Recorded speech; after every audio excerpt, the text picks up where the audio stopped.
5 টাকা 4 আনা যদি 1 গজ কাপড়ের দাম হয়, তাহলে 75 গজ কাপড়ের দাম হলো খুব মুশকিলের কথা। শুধু 4 আনা গজের কাপড় কিনলেই হতো।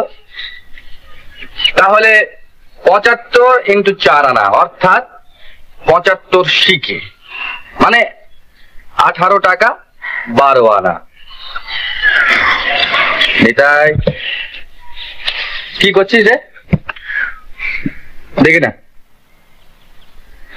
আচ্ছা ঠিক আছে, না দেখালি, আমরাও কালকে একটা কাজ করবো, বলবো না। কি কাজ? আহা, কি আবদার রে। উনি কি করছেন আমাদের বলবেন না, আর আমরা কি করবো ওকে সব বলতে হবে। আরে আমি তো ছবি আঁকছিলাম। ঠিকই রে, তুই ছবি আঁকতে পারিস, আমাকে বলিস নি? কই দেখি দেখি দেখি দেখি। মাস্টার মশাই।